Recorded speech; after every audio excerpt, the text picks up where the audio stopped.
বিজেপির কেন্দ্রীয় নেতৃত্বে বড়সড় রদবদল।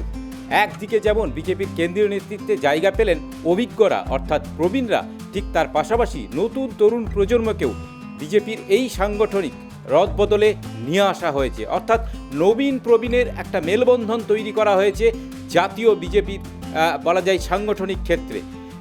যেটা জানা যাচ্ছে, যেটা বিজেপির এই সাংগঠনিক রদবদলে তারা যে তালিকা প্রকাশ করেছে, সেই তালিকাতে দেখা যাচ্ছে যে স্মৃতি ইরানির মতো এই বিজেপি নেত্রীকে তাকে ফিরিয়ে আনা হয়েছে এবং তার পাশাপাশি তাকে গুরুদায়িত্ব দেওয়া হয়েছে উত্তরপ্রদেশের সামনে যে বিধানসভা নির্বাচন রয়েছে, উত্তরপ্রদেশের সাংগঠনিক দায়িত্ব দেওয়া হয়েছে স্মৃতি ইরানিকে।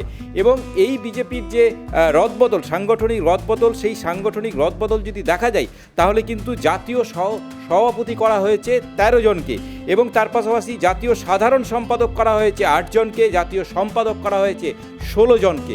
এই জাতীয় সম্পাদক যাদেরকে বা এই জাতীয় সহসভাপতি যাদেরকে করা হয়েছে তাদের মধ্যে অবশ্যই গুরুত্বপূর্ণ নাম যেগুলো উঠে আসে, তাদের মধ্যে রয়েছেন স্মৃতি ইরানি, BL সন্তোষ, বিপ্লব কুমার দেব এবং বসুন্ধরা রাজে।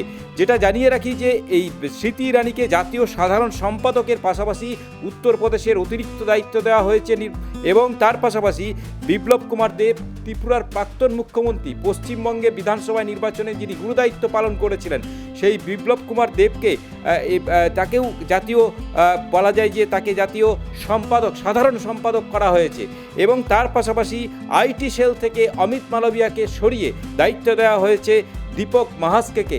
এবং এর পাশাপাশি যেটা গুরুত্বপূর্ণ, বঙ্গ বিজেপির এই অভাবনীয় সাফল্যের কথা মাথায় রেখেই কিন্তু পশ্চিমবঙ্গ থেকে মনোজ টিগ্গা এবং ডক্টর মধু ছন্দাকরকে দায়িত্ব দেওয়া হয়েছে। মনোজ টিগ্গা এবং মধু ছন্দাকর, তাদের দুজনকে গুরুদায়িত্ব দেওয়া হয়েছে।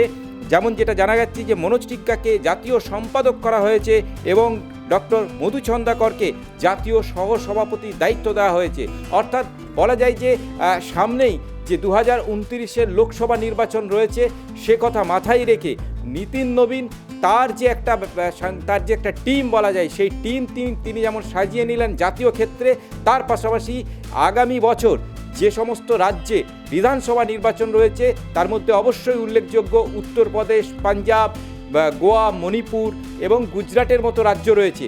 এই রাজ্যগুলোকেও কিন্তু বিশেষ বিশেষ দায়িত্ব দেওয়া হয়েছে এই জাতীয় নেতৃত্বে যাদেরকে নিয়ে আসা হয়েছে সংগঠনে।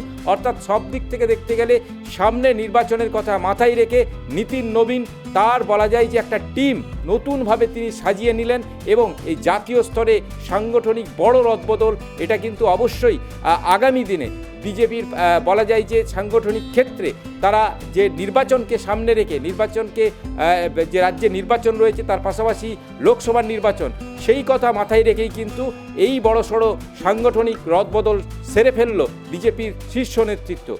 Sukamal Ghosh, news time digital.